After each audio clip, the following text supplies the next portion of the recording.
Bem, eu sou Amailton Azevedo, sou músico, historiador, desenvolvo pesquisas em torno das musicalidades negras urbanas em São Paulo. Tenho publicado um livro que se chama Sambas, Quintais e Arranha-Céus, as Microáfricas em São Paulo, que buscou mapear um pouco isso que eu estou chamando de microáfricas, né? As vivências e territórios negros na cidade de São Paulo por meio da história de um músico que se chamava Geraldo Filme. Geraldo Filme foi um sambista importante para a história da música negra em São Paulo, porque ele é corresponsável pela formatação do samba aqui na cidade de São Paulo. E ele é uma figura importante porque ele tem uma trajetória relativamente longa, nasce em 1927 e morre em 1995, né? Portanto, ele vive boa parte do processo de urbanização, metropolização e busca de um ideal de embranquecimento e higienização da cidade. E a figura dele é exatamente o contraste de todo esse projeto que se buscou para a cidade de São Paulo, né? Então, por meio da figura do Geraldo, da história dele, da trajetória dele, por meio da música dele, eu fui pensando como que estas negritudes urbanas, que também se queriam metropolitanas, então há uma metrópole negra, né? Uma São Paulo negra muito vibrante e que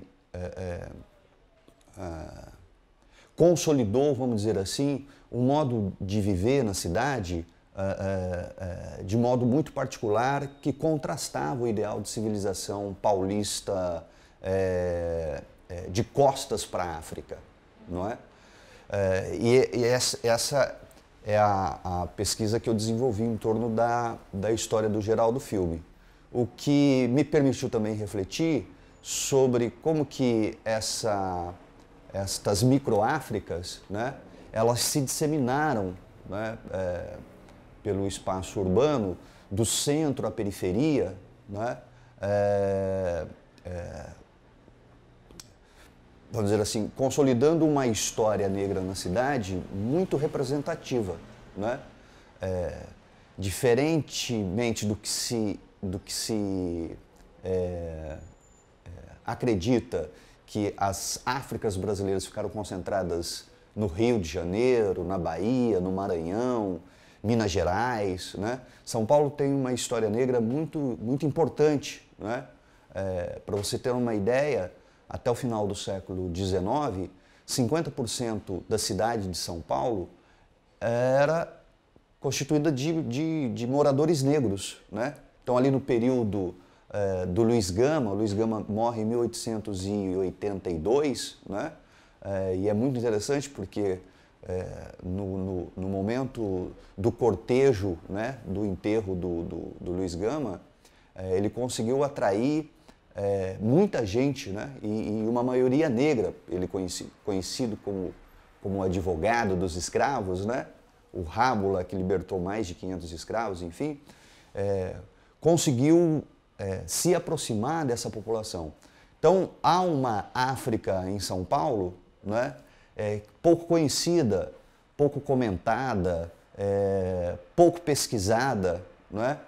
Claro que com o processo de aposta na imigração europeia para o Brasil, em particular para São Paulo recebe 60% dos imigrantes europeus, em particular italianos, né? Esta população negra, que era, até o final da escravidão, representava 50% da população até o final da escravidão, ela, do ponto de vista percentual, ela se reduz, né? Então, em 1900, a população não ultrapassava 16% da população, em termos percentuais. Então, do final da escravidão até a década de 30 do século XX, as elites paulistas apostam, de fato, numa europeização dos valores, dos costumes, da visão de mundo, né? Quer dizer, se apostou em consolidar uma visão de mundo à moda europeia e, evidentemente, tudo que representava heranças indígenas e heranças negras na São Paulo da Primeira República era rejeitado, não é? Então os valores, os costumes, as práticas em torno de festas religiosas, em torno das musicalidades, da configuração dos primeiros cordões carnavalescos aqui na região da Barra Funda, não é? Até mesmo na região do Jabaquara, as heranças quilombolas da cidade de São Paulo, né?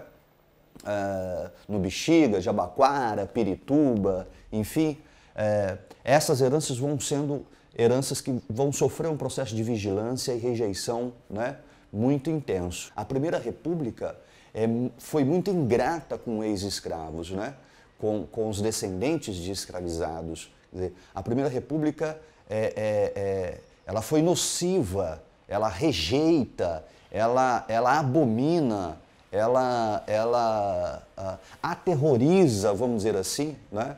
Essas práticas culturais ancoradas em tradições afro e também indígena. Então, portanto, tudo aquilo que representava sinais de uma negritude na sociedade brasileira, a Primeira República buscou higienizar, não é? Buscou apagar, buscou exterminar estes valores, tá certo? Não à toa que o samba na Primeira República é visto como uma música lasciva, primitiva, grotesca, não é?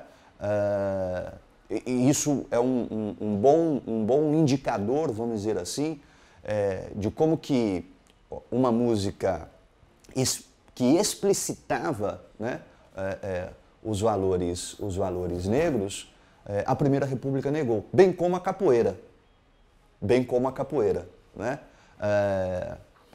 Para vocês terem uma ideia, na Primeira República, a cidade do Rio de Janeiro estava tomada por capoeiristas, né? A cidade do Rio de Janeiro, em 1900, tinha em torno de 500 mil de habitantes, 20 mil só de capoeiristas, 4% da população era de capoeiristas.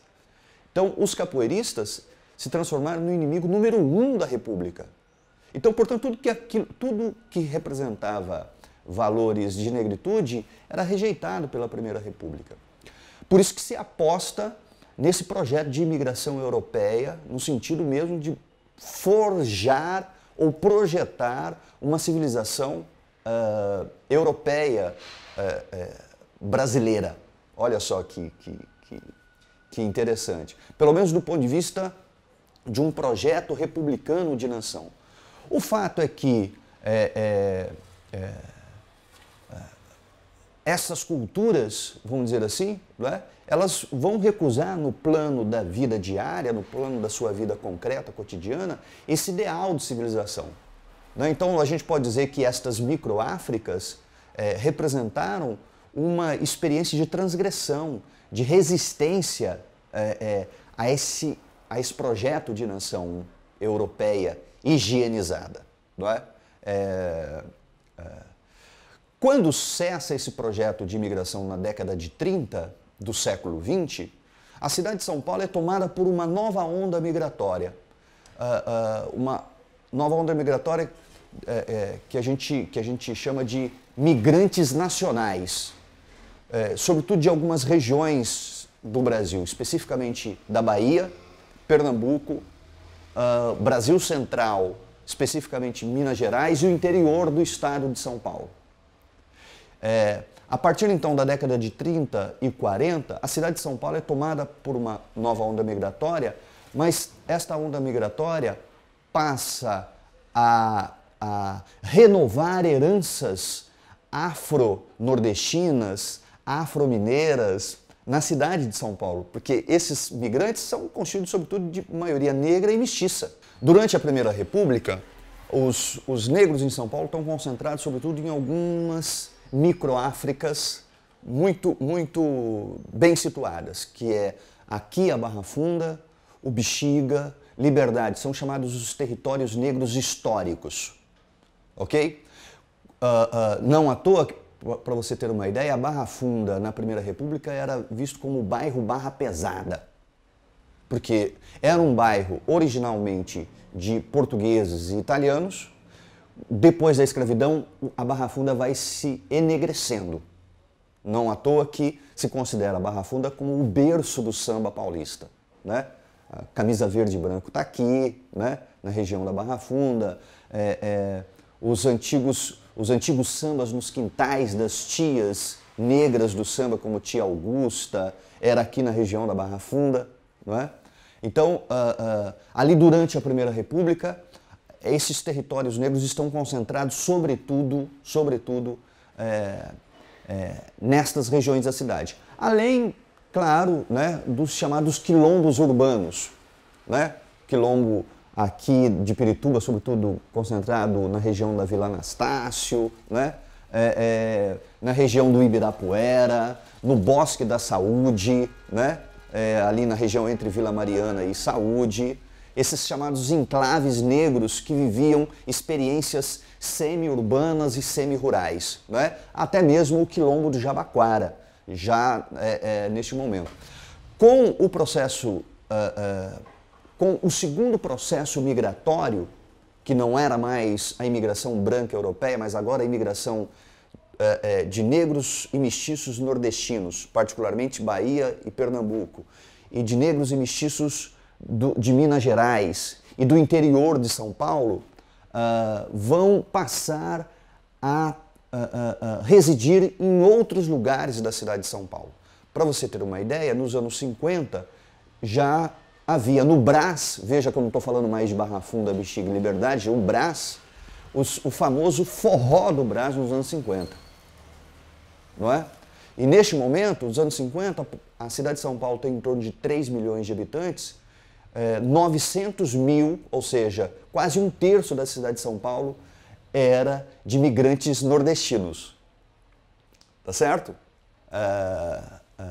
E que chegam na cidade com suas heranças culturais, né? Que expressavam, né? De modo muito vibrante, né? Signos e símbolos da cultura negra, na música, na comida, na festa, na organização familiar, não é? Portanto, é o que a gente pode atribuir a este período pós-imigração europeia, este momento entre os anos 40 e os anos 60, esse momento de reenegrecimento ou reafricanização da cidade de São Paulo. E a gente já vai identificar isso que hoje é muito usual no vocabulário das pessoas, essa palavra chamada periferia. Tá certo? Houve uma organização negra, um partido político negro, que se chamava Frente Negra Brasileira. É um partido que nasce ali no final dos anos 20 e início dos anos 30 e entra na ilegalidade no Estado Novo varguista. Mas esta Frente Negra, ela tem uma importância vital no sentido de pensar o prolongamento dessas microáfricas para além da Barra Funda, Bexiga e Liberdade. A Frente Negra e os seus, vamos dizer assim, filiados, compravam lotes para esta população negra. Então, aqui na região da Casa Verde, por exemplo, a Frente Negra comprava lotes. Então, a gente pode pensar que o processo de disseminação das microáfricas tem uma contribuição significativa da Frente Negra brasileira. Na medida em que a especulação imobiliária vai tomando conta do chamado centro histórico da cidade de São Paulo, os arredores da Sé, os arredores do Vale do Anhangabaú, não é? O processo de modernização da Avenida Paulista e de uma aposta na higienização da cultura, como o nascimento do bairro de Higienópolis, para se distanciar da Barra Funda, que era negra demais, não é? Portanto, isso vai implicar também numa dificuldade de residir no centro histórico da cidade. E a Frente Negra, já nos anos 30, entende isso. E para antecipar um abandono negro na cidade, né? Ou intensificar uma vulnerabilidade negra na cidade, começa a comprar lotes em regiões distantes do centro histórico. Por isso que a gente vai afirmar que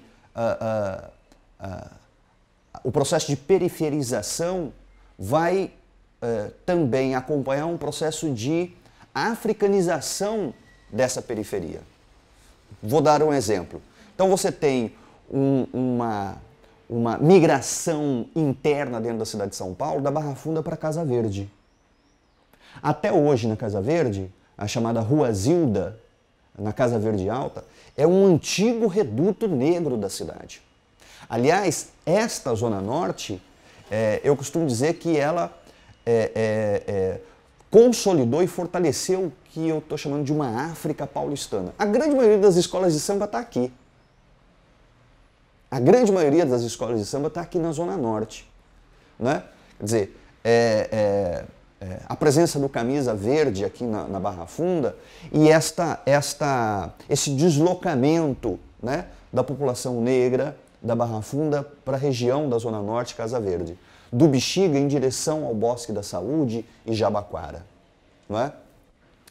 Então a Frente Negra teve um papel muito ativo e muito importante no sentido da gente pensar essa disseminação, esse prolongamento das microáfricas nesse processo de periferização da cidade. Veja, o Perus é dos anos 50.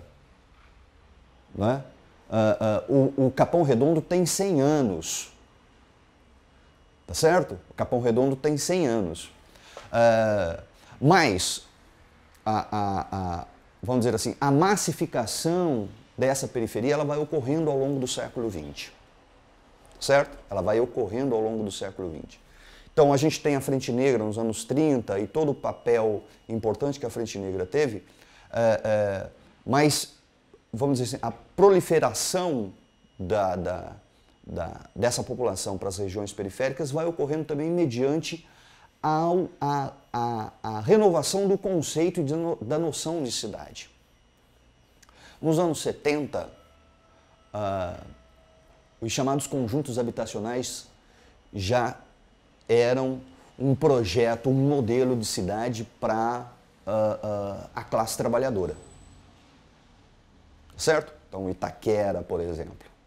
Os chamados conjuntos habitacionais, que eram vistos como projeto de habitação popular, nada mais era do que uma nova forma de segregação da classe trabalhadora. E, evidentemente, dos negros. Tá certo? Evidentemente, dos negros. Para você ter uma ideia, em 1977, o Gilberto Gil grava um disco que se chama Refavela. Ele está pensando o funk e as favelas do Rio de Janeiro e tal. E nesses conjuntos habitacionais, os moradores se remetiam a esses conjuntos habitacionais como grandes senzalões. Esta era a palavra, né, que compunha o vocabulário das pessoas nos anos 70 que passavam a residir os conjuntos habitacionais. Então veja como que a ideia de um Brasil urbano, moderno, industrial, metropolitano, ele é segregacionista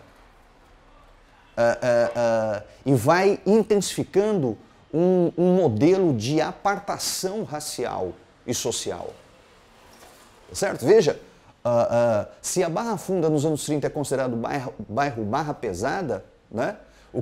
Como que esses conjuntos habitacionais nos anos 70 eram vistos, né, como depósito de criminosos, né? A ideia, então, os estigmas vão sendo já elaborados sobre a periferia, como depósito de bandidos, de criminosos, do vício, da droga, da bandidagem, da vagabundagem, não é? No entanto, quer dizer, como que esta periferia se via? Ela não se via dentro desses estigmas, dentro desses estereótipos. Não é? E a cultura negra vai se fortalecendo nesses espaços, nestas microáfricas que vão se agigantando, né? Elas vão se agigantando. E elas recusam a autossegregação. Né? o paradigma musical no mundo é negro. Esta é uma verdade inescapável. Essa é uma verdade da qual não se pode fugir. O paradigma musical contemporâneo é negro. As populações negras nunca se viram dentro desses estigmas e sempre recusaram o apartheid. Não é? E fizeram produzir, projetar, difundir os seus valores no mundo. Não é? A cultura negra brasileira ela é extremamente internacional. Não é? Veja a figura de um Mano Brown, por exemplo, que está dançando o funk lá no final dos anos 70, nessas periferias no Capão Redondo. Veja a figura do Taíde, um dos precursores do rap no Brasil, que no início dos anos 80 está dançando funk. Não é? A cultura negra sempre estabeleceu essas trocas né, para além de uma nação. Né? As culturas negras nas Américas sempre recusaram a narrativa da nação. Elas sempre recusaram o apartheid e sempre recusaram essa narrativa da nação. Não é? Nos anos 80, a ideia de a palavra periferia já está fazendo parte do vocabulário das pessoas. E para você ter uma ideia, já havia nas periferias da cidade de São Paulo mais de 150 organizações negras. Mais de 150 organizações negras nos anos 80. Claro que a política negra, né, essas organizações negras sempre tiveram a arte e a música como as suas linguagens para fazer política. Protestar, denunciar, propor, anunciar, vislumbrar outros mundos, né? Acreditar em outras possibilidades. A política negra, desde a chegada do primeiro preto africano nas Américas, sempre foi a arte, a música e a religião. Essas são as nossas formas de fazer política, de fazer filosofia e de fazer arte.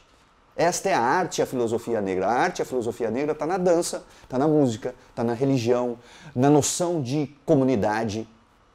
Não é? Estas micro-Áfricas, elas resistiram, elas perseveraram porque uma noção filosófica, um humanismo negro afro-brasileiro persistiu, ancorado numa noção de comunidade. Veja, até hoje na periferia, essa noção ela persiste.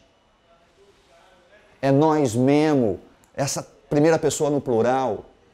O que importa é a coletividade. Não quero evidentemente, criar uma noção idílica e romântica da periferia como um espaço harmonioso. Mas essa noção está lá. Está aqui no centro, porque a população negra do centro está aí, na região, entre aspas, da Cracolândia. Né? O abandono negro. Se não é a noção de coletividade, a noção de comunidade, né, o abandono negro seria ainda muito mais violento. Não é? Então, estas organizações negras dos anos 80, e é um momento que nasce o movimento negro também, né? Finalzinho dos anos 70, 1978, está nascendo o movimento negro unificado em São Paulo. Não é? O movimento negro produz uma nova narrativa para pensar o Brasil, não como um paraíso racial, um paraíso nos trópicos, mas um inferno nos trópicos. Não é? Não havia nada de paradisíaco nos trópicos, não havia nada de democrático. A vulnerabilidade da população negra, então os quilombos, a ideia de quilombo urbano, né? Na verdade, é como que esses ex-escravos, como que os ex-assenzalados, né, tiveram que recompor os seus estilos de vida numa urbanidade muito ingrata com a população negra. Então ela vai morar nos cortiços, nas favelas, nos morros, periferias, né, nos enclaves dos centros históricos abandonados. A população negra está até hoje aí no Bexiga. Né? Ela vai ter que refazer os seus estilos de vida numa república extremamente nociva aos valores negros. E como que ela vai reposicionar, refabricar, reelaborar os seus estilos de vida? Por meio da arte, por meio da música, por meio da religião.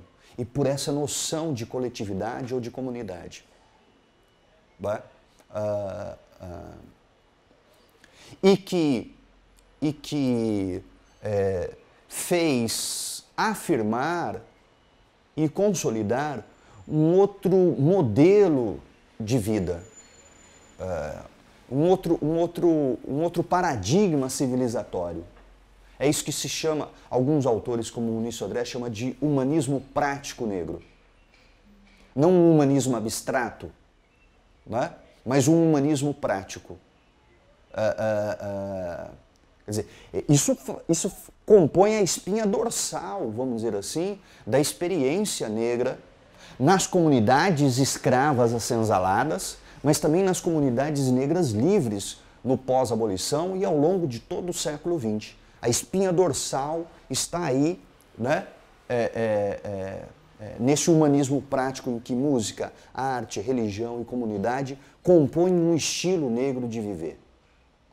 Certo? Há uma narrativa que conta uma história heróica da cidade de São Paulo em torno das figuras dos bandeirantes, né? Como Borba Gato e outros, e uma narrativa um tanto quanto romântica e idealizada da cidade nas antigas chácaras, antes do processo de urbanização da cidade, né?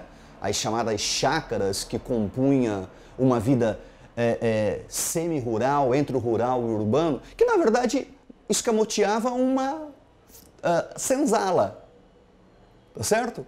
As práticas sociais vividas nas antigas chácaras de São Paulo eram práticas herdadas de escravidão. Não é? Então, tem uma outra narrativa aí que desconstrói essa idealização, né, da cidade de São Paulo bucólica, né, de uma vida harmônica, rural, sendo vivida nas chácaras. A vida da população negra nessas chácaras, né, era uma vida que escamoteava a escravidão, né, no século XIX, por exemplo. Tá certo? Enfim, é um pouco...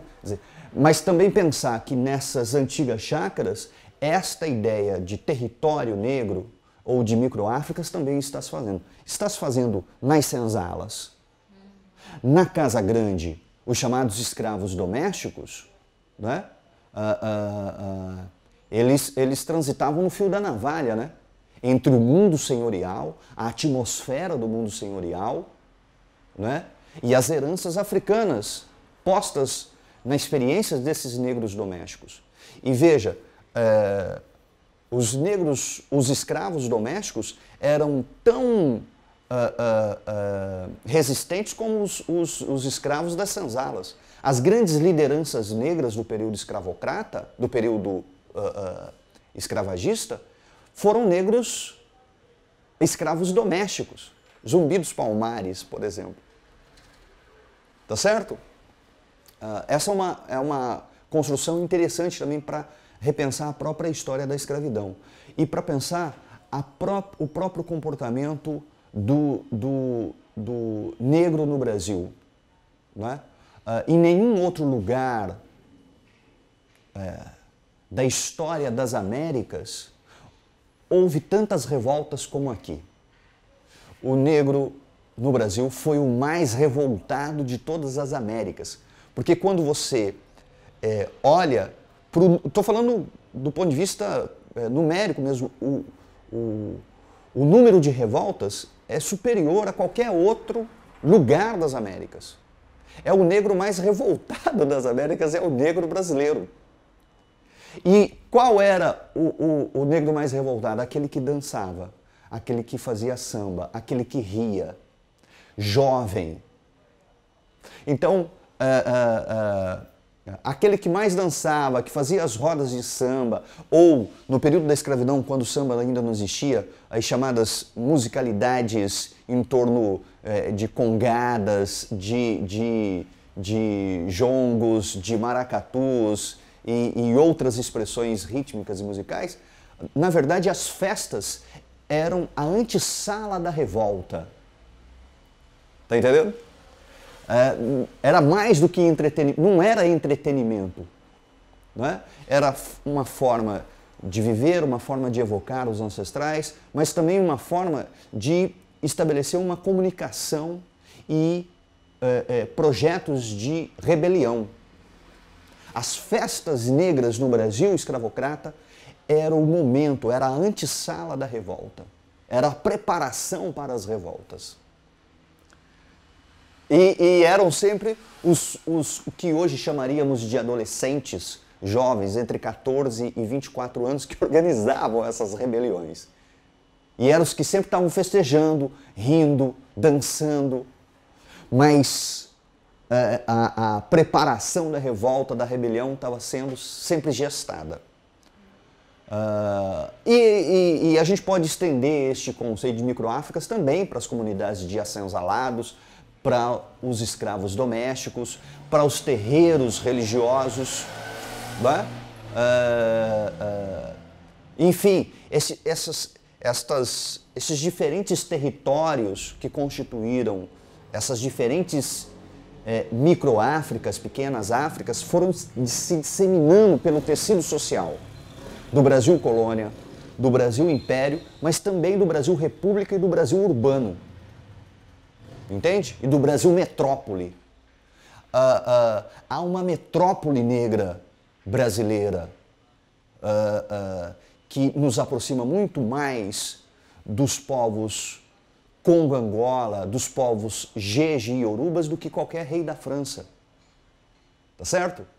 Quer dizer, as Áfricas no Brasil foram capazes de impregnar do cóccix ao pescoço a estrutura da formação social no Brasil. E quando se fala em arte, em música, em dança, esse paradigma civilizatório não foi desarrumado, ele foi rearranjado, reposicionado. Mas ele não, apesar de tudo, apesar da escravidão, apesar do sofrimento, apesar do terror psicológico, do tráfico, da escravidão, do racismo, da segregação, do sofrimento, né? As comunidades negras no Brasil foram capazes de deixar viva estas Áfricas, evidentemente refabricadas aqui. Então existe um Brasil metrópole, um Brasil negro metropolitano, né? Cidade de São Paulo, ainda não vê esta metrópole negra, mas ela está aí. Né? Se do ponto de vista percentual a população negra representa entre 35% a 40% da população, né? Mas do ponto de vista da vibração cultural, há uma predominância cultural, vamos dizer assim, dos negros na metrópole. Olha aí o rap. Hoje a periferia de São Paulo o novo espaço de protagonismo estético, artístico, que está fazendo a arte vibrar, né? E que está chamando a atenção do mundo. Não é? O que significa uma figura como Sérgio Vaz? O que significa uma figura como Mano Brown? O que significa uma figura como Saloma Salomão? Tá certo? O que significa uma figura como os novos coletivos negros de teatro, de audiovisual, cinema, né? Há um cinema negro emergente que tomou a câmera. Antes nós éramos apenas o outro sendo retratado. Não é? Hoje estamos tomando a câmera, estamos escrevendo os livros. Nós nunca nos vimos como o objeto de estudo. Nós sempre nos vimos como sujeitos da nossa própria história. E sempre nos vimos como protagonistas das nossas próprias histórias. E agora, como o próprio Sérgio Vaz diz, nós estamos forjando uma nova modernidade ancorada em valores negros periféricos, né? Que dão o tom das novas artes da periferia. A periferia está na margem, está na beirada, mas também está no centro, né? A periferia está aqui na Barra Funda. Só anda aí que você vai ver o Ilu Obá de Mim, o Aparelho Luzia, o samba da Sandra Campos, não é? A periferia está em todo lugar. Não é? Essa é uma noção de periferia também muito interessante de se pensar. A periferia, ela é movimento, ela não é apenas um território rígido, mas ela é uma cultura em movimento. Não é? E há uma interlocução, um diálogo entre a margem e essa periferia central. Não é? E dos anos 90 para cá, a gente pode pensar que as coisas melhoraram, né? Do ponto de vista social. Mas não, o apartheid racial ele se intensificou. Na década de 90 e década de 2000, os últimos dados demográficos demonstram que o processo de apartação social e racial da cidade ele não cessou. Ele não cessou. Não é à toa que nas chamadas periferias a maioria da população se autodeclara negra. Tá certo? Se autodeclara negra. Os números sempre giram em torno de 45% a 60% da população se autodeclarando negras na periferia da cidade de São Paulo. Não é? Portanto, aquilo que o Racionais cantou em 1990, o Holocausto Urbano, eles acertaram o alvo. Então, apesar de tudo, o racismo ele foi, né, produzindo esta ferida que não cura, né? Ela continua sangrando ainda. O racismo é estrutural da sociedade brasileira. Nós não tivemos leis segregacionistas, mas nós tivemos o que se chama de um racismo escamoteado, né? E ele sangra ainda os mais vulneráveis, sobretudo negros e mestiços de negros. Quando o Racionais canta o Holocausto Urbano, sobrevivendo no inferno, não é? O riso aqui é de ironia, não é de felicidade. Eles estão dizendo, olha, como que o Brasil é um fracasso, como que a cidade de São Paulo é um fracasso. Não há nada o que se comemorar. Não é? Então, eles estão... Holocausto Urbano. Por que o Holocausto Urbano? Muito sintomático, né? Eles estão emprestando lá o que aconteceu na Segunda Guerra. Não é? O genocídio. Eles já estavam falando de um genocídio da população negra, sobretudo do jovem negro. Isso na virada dos anos 80 para os anos 90. Pelo rap a gente descobre como que o processo de apartheid ele se intensificou. Não é porque não é um olhar distante, um olhar antropológico da periferia.